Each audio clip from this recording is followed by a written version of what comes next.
हे dear students, आज इस video में हम डील करेंगे कि how to study smartly in your competitive examination.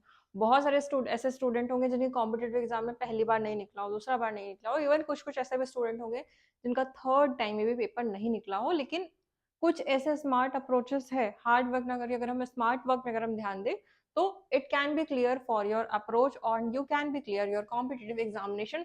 whether any type of examination you have NEET हो, PNST हो, JEE हो या फिर अदर मेडिकल एंट्रेंसेस हो, या समहाउ और भी कोई मेडिकल एग्जामिनेशन या दूसरी एग्जामिनेशन पे हम किस तरीके से स्मार्टली अप्रोच कर सकते हैं, हम उसके बारे में बात करेंगे।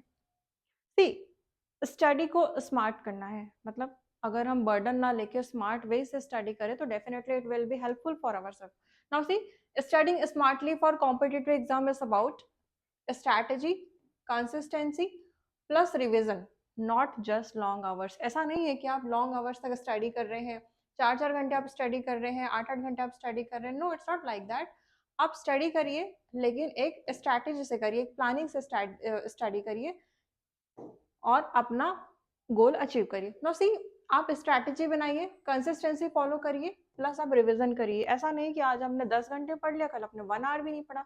नो, जनरली हम ऐसा करते हैं, हम अपने माइंड को 1 दिन 2 दिन के लिए सेट करते हैं मोटिवेशन वीडियो देख के कि आज हमने 10 आवर्स पढ़ लिया, 9 आवर्स पढ़ लिया, कल हमने सिर्फ 1 आवर 2 आवर।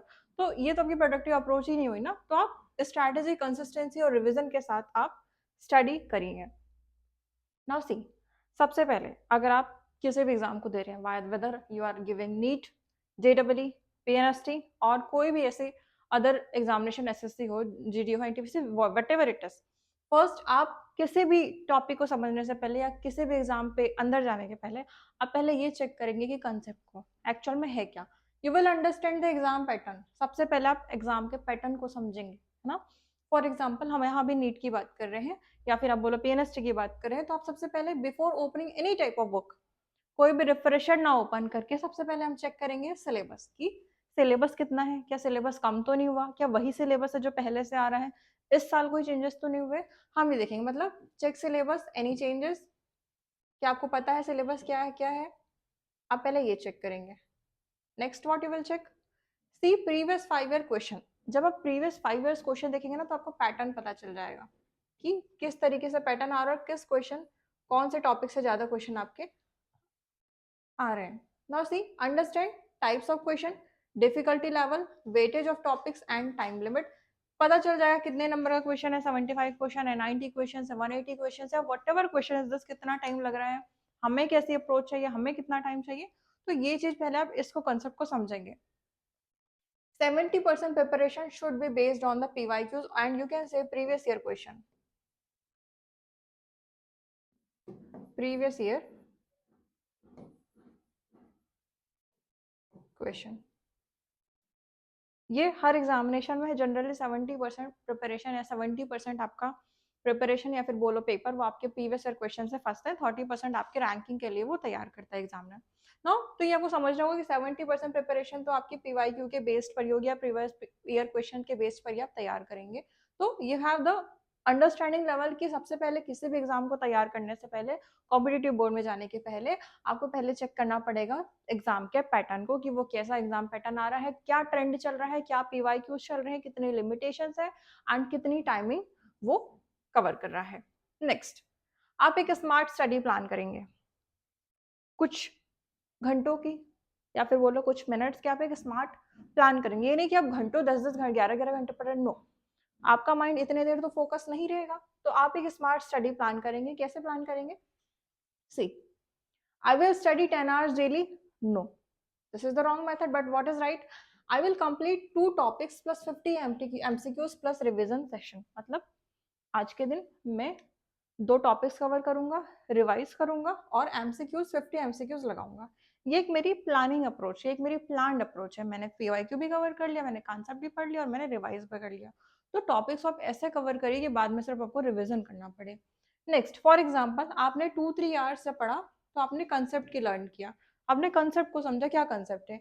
1 घंटे आपने MCQ प्रैक्टिस किया, फिर 1 घंटे आपने रिवीजन किया पुराने टॉपिक्स को जो आप भूल ना जाओ, फिर आपने क्या किया, जो 30 मिनट है उसमें आपने मॉक टेस्ट को एनालाइज किया। होता क्या है, हम मॉक टेस्ट देते हैं, टेस्ट कवर किया, आगे बढ़िया, लेकिन हम अगर उसको एनालाइज ही नहीं कर रहे हैं या फिर हमने उसको समझा ही नहीं कि हमारे गलतियाँ कहाँ हो रही, तो फिर तो हम दिक्कत ही है ना, फिर हमें आउटपुट क्या मिला। सो consistency is greater than motivation. आप 4 वीडियो देखो यूट्यूब की, आप फलाने-फलाने जगह की वीडियोज़ देख के आप मोटिवेशन हो रहे हो 1 दिन के लिए, 2 दिन के लिए, लेकिन अगर आपने कंसिस्टेंसी में फॉलो नहीं किया, मीन्स रेगुलर आपने स्टडी नहीं किया, तो फिर डेफिनिटली आपको रिजल्ट आउटपुट नहीं मिलेगा और फिर यही आप बोलोगे हम भी पढ़ रहे हैं लेकिन हमारा सिलेक्शन नहीं हुआ। सो consistency is always be greater than the motivation. Now use active study method. What is active study method? सिर्फ हमको रीड नहीं करना है, not just read, do this instead. क्या करोगे आप? रीड करने के सिवाय भी आप अपने आप को एक एक्टिव रिकॉल करोगे, means close the book and right what you remember. मतलब आपने एक बार पढ़ा बुक से, हम ये फॉर एग्जाम्पल हमने कोई कंसेप्ट को लर्न किया, अब कॉन्सेप्ट को लर्न करने के बाद एक बार बुक क्लोज करिए, close your eyes and remember now right कि आपने क्या क्या पढ़ा है। तो इससे एक easiest and active recall method ये होती है। दूसरा स्पेस रिपीटेशन। स्पेस रिपीटेशन मतलब आपने मंडे को पढ़ाई किया, फिर आप वेडनेसडे को रिकॉल करेंगे, फ्राइडे को रिकॉल करेंगे, that is the revise after 1 दिन के बाद, फिर 3 दिन के बाद, फिर 7 दिन के बाद, फिर 15 दिन के बाद। इसको बोलते हैं स्पेस रिपीटेशन। मतलब हर 2 दिन में आप रिवाइज कर रहे हैं, दैट इज चीजें बहुत अच्छी लर्न होती जाएगी। इसको हम बोलेंगे रिवाइज आफ्टर या फिर आप बोलेंगे स्पेस्ड रिपीटेशन। थर्ड एक है फैनमैन टेक्निक। ये जो फैनमैन टेक्निक है, इसमें हम एक्सप्लेन करेंगे टॉपिक को, जैसे कि आप एक स्टूडेंट को पढ़ा रहे हैं, like you are teaching for a child. For example मैं आपको टीच कर रही हूँ, I am a teacher, you are child. तो बेसिकली मुझे कंसेप्ट लर्न होते जाएंगे, एक्चुअल में होता है। इसी चीज को अगर आप भी समझो कि मुझे किसी को पढ़ाना है, तो डेफिनेटली आप उसको बहुत अच्छे से पढ़ोगे, तब आप सामने वाले को डिलीवर कर पाओगे। That is known as Feynman technique. जब आप स्टूडेंट उस टॉपिक को एक्सप्लेन करेगा जैसे वो एक बच्चे को पढ़ा रहा हो। और क्या कर सकते हैं? Practice daily with MCQs. कैसे? देखो जरा, कॉम्पिटिटिव एग्जाम जनरली ऐसा नहीं, बोर्ड एग्जाम तो है नहीं कि बस आपने थ्योरी एग्जाम निकाल दिया, सब्जेक्टिव आंसर्स लिख दिया, that's it. No, you have the MCQs. Matter क्या करेगा? Speed, accuracy, elimination technique. For example 4 MCQs और 4 एमसीक्यूज में आपको 4 ही नहीं बन रहे, लेकिन आप एलिमिनेट करना चाहोगे कि नहीं, ऑप्शन ए नहीं हो सकता, बी भी नहीं हो सकता, सी भी नहीं हो सकता, तो द 50-50 प्रोबेबिलिटी से हम एलिमिनेशन टेक्निक से हम एमसीक्यू सॉल्व कर सकते हैं। तो ये टेक्निक्स आपको आना चाहिए। स्पीड, एक्यूरेसी और एलिमिनेशन मेथड पे आपकी रैंकिंग मैटर करेगी। दूसरा, सॉल्व करने के बाद आप एनालाइज करेंगे कि रॉन्ग आंसर्स कौन से हैं, और उस रॉन्ग आंसर को आप मिस्टेक नोटबुक बनाएंगे। मैं भी मिस्टेक नोटबुक बनाया करती थी। सी, जो भी आप गलत लिख रहे हैं, या फिर टीचर अगर आपको पीवाईक्यू सॉल्व करा रहा है, तो आप basic basic short short sentence को लेके आप आंसर लिखते जाओगे, एक एक वर्ड में, 2-2 वर्ड में, या फिर बोलो पूरा सेंटेंस लिखने की जरूरत नहीं है, एक एक 2-2 वर्ड में मिस्टेक नोटबुक बनाएंगे।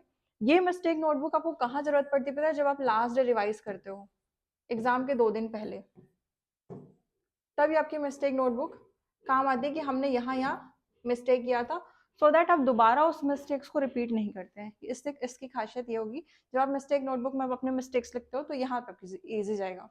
Most toppers revise their mistakes notebook weekly. हाँ, ये सच है कि जब जो स्टूडेंट या फिर जो टॉपर्स मिस्टेक्स नोटबुक बनाते हैं, उसको रिवाइज भी करते हैं weekly, so that it will be easy for your examination ना।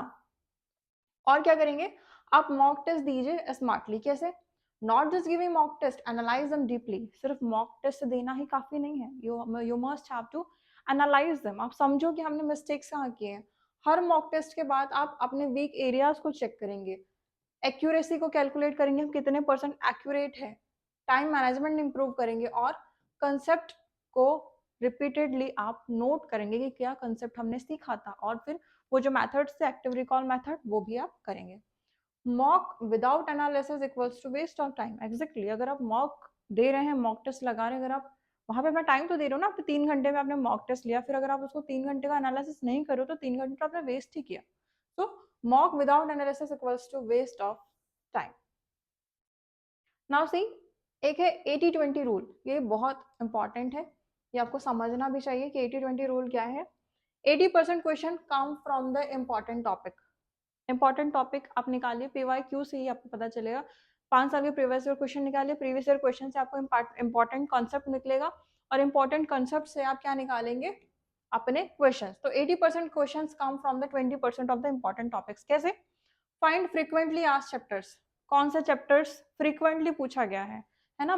फॉर एग्जाम्पल 10 चैप्टर है तो जरूरी नहीं कि 10 चैप्टर से पूरे पूरे क्वेश्चन आए, नो, 10 चैप्टर से 4 क्वेश्चन आएंगे जो हर साल पूछे जाएंगे फ्रिक्वेंटली, वो एक इंपॉर्टेंट चैप्टर्स होंगे, तो आप frequently asked chapters, highly weighted chapters या फिर हाई वेटेज एरियाज और easy scoring topics, master them first.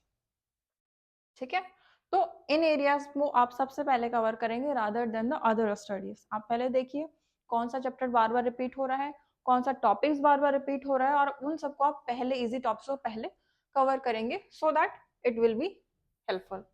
Now mistakes avoid करना है, use too many books. For example आपका सिलेबस एनसीईआरटी से आ रहा है और कुछ एक ही ऐसे टॉपिक है जहाँ पे आपको रिफ्रेशर की जरूरत है, तो मेक श्योर जहां जरूरत है आप वहीं यूज करें, अदरवाइज सिंगल बुक से आप फोकस करके स्टडी करिए, और जब जब टीचर आपका पढ़ा रहा है वहां से आप उस चीज को बेसिक या फिर इंट्रो जो चीज है आप उसको नोट करिए। तो यूज टू मेनी बुक्स सबसे बड़ी बात, हम जो 4 बुक लेते हैं 4 बुक से कंसेप्ट नहीं कर पाते, ऐसा आपका करना गलत है। स्टडिंग विदाउट रिविजन, हम स्टडी करते हैं रिविजन नहीं करते हैं, तो यहाँ पे आपका लैकिंग है। ठीक, कंपेयरिंग विद अदर्स, हम अपने आप को कंपेयर करते हैं, उसके अच्छे स्कोर है हमारे अच्छे स्कोर है, नो, कॉम्पिटिशन आप खुद से करिए, आपकी स्कोरिंग आपके लिए है। ठीक है, इग्नोरिंग हेल्थ एंड स्लीप, हम कभी कभी इतना कंटिन्यू पढ़ लेते हैं, 10 घंटे आज पढ़ लिया, 12 घंटे कल पढ़ लिया, उसके बाद हम बिल्कुल अपनी हेल्थ को अवॉइड कर देते हैं, तो हमारी हेल्थ ही अगर अच्छी नहीं रहेगी तो आप एग्जाम कैसे दोगे, है ना? हम सो नहीं पा रहे, यंगस्टर की सबसे बड़ी प्रॉब्लम है कि हम सो ही नहीं पाते टाइम पर। ठीक, brain works best after 6 to 7 hours of sleep, मतलब क्या, आपका जो ब्रेन है, ये साइंटिफिक स्टडी कहती है कि आपका जो ब्रेन है जब आप 6 to 7 आवर्स ऑफ स्लीप लेते हो तो आपका ब्रेन और आपकी बॉडी वापस से रिफ्रेश होती है, वापस से अपनी फोकस या फिर मेमोरी को रिगेन करती है, जिससे आपका फोकस वापस से बहुत अच्छा होता है। नेक्स्ट, ये इंपॉर्टेंट है, आपको अपने हेल्थ को मेंटेन करना है। ड्रिंक वाटर, समर का टाइम आने वाला है, हेल्दी रहिए, डिहाइड्रेट रहिए, कोकोनट वाटर्स यूज करिए एटलीस्ट वीक में एक बार, लाइट एक्सरसाइज थोड़ी बहुत करिए, शॉर्ट ब्रेक, पोमोडोरो, इसको समझो, 1 घंटे की स्टडी में 15 मिनट स्टडी करो, 10 मिनट का ब्रेक लो, है ना? देखो, 15 मिनट की स्टडी और 10 मिनट का ब्रेक, इसमें क्या होगा, अपने ब्रेन को आप ट्रेन करिए, 50 मिनट्स मुझे पढ़ना है, 10 मिनट में, 10 मिनट के ब्रेक में मुझे कुछ भी whatever you want to eat और समथिंग, जिससे आपको खुशी मिले कि हाँ मुझे कोई चॉकलेट खानी है, मुझे कुछ खाना खाना है, मुझे कुछ देखना है, कुछ भी, what ever for the 10 minutes. तो अपने ब्रेन को उस हिसाब से तैयार करिए, आपका जो सबकॉन्शियस माइंड है उस हिसाब से उसको ट्रेन करिए, सो दैट ये मैथड आपकी और अच्छी होगी, जिससे आपका फोकस और ज्यादा इंक्रीज होगा और आप रिलेवेंटली स्टडी कर पाएंगे। फिर अवॉइड मोबाइल डिस्ट्रैक्शन, सबसे बड़ा डिस्ट्रैक्शन हमारा फोन है, कि जब आप पढ़ रहे हैं तो मेक श्योर फोन आप अपनी मदर को दे दीजिए, या फिर फोन कहीं ऐसी जगह पे रख दीजिए जहां पर आप रिसीव ना करें, या फिर फोन को भी आप म्यूट में रखिए, सो दैट आप बार बार का फोन आपका फोन के पास हाथ ना जाए। दूसरी चीज, अगर आप मॉर्निंग में उठ रहे हैं तो मेक श्योर जो अलार्म लगाते हैं वो भी किसी ऐसी जगह पे रखिए कि आपको उठ के जाना ही पड़े और वो अलार्म आपको बंद करना ही पड़े, या फिर ऐसे कोई हाइटेड डिस्टेंस वाली प्लेस में आप फोन को रखिए जहाँ पे अलार्म बज रहा है, तो so that you can easily wake up early. Clear? So these are the things. One more thing कि स्मार्ट नोट्स टेक्निक, जब आप नोट्स बना रहे हैं तो सेंटेंस पूरा पूरा ना लिखने के बजाय आप उसको शॉर्ट सेंटेंस में लिखिए, शॉर्ट शॉर्ट फॉर्म पे लिखिए, छोटे छोटे सेंटेंस में लिखिए और पेपर्स में लिखिए। मेक फ्लो चार्ट्स आपको हमेशा एग्जाम के पहले रिवीजन करने में इजी जाएगा, 4 दिन पहले आप इन्हीं पे डिपेंड रहेंगे। माइंड मैप्स तैयार करिए कि कैसे होगा। राइट फॉर्मूलाज ऑन 1 पेज, एक पेज में अपने हाथ से फॉर्मूलाज लिख दीजिए, या कोई अगर पीडीएफ है तो उसकी कॉपी निकाल लीजिए। ठीक, यूज कलर कोडिंग्स या फिर कुछ निमोनिक्स वगैरह यूज करके आप चीजों को बहुत बेहतरीन स्मार्टली स्टडी कर सकते हैं। So these are the techniques you should follow in your strategy, but one golden formula is that आप आपका कंसेप्ट तैयार किए, फिर आपने प्रैक्टिस किया, प्रैक्टिस के बाद आपने रिवीजन किया, और उसी रिवीजन के बाद आपने एनालाइज किया कि हाँ मुझे कितना परसेंट आता है। दैट इज द ओनली की फॉर सिलेक्शन, और कुछ भी नहीं चाहिए। कंसेप्ट करिए, रिवाइज करिए, एमसीक्यू लगाइए और अपने आप को एनालाइज कीजिए मैंने कितना अच्छे से कवर किया, दैट्स इट। इतना बर्फ कर लेते हैं तो आपका सिलेक्शन पक्का है। ठीक, बस that's things for all. Thank you for watching, wishing all the best, good luck.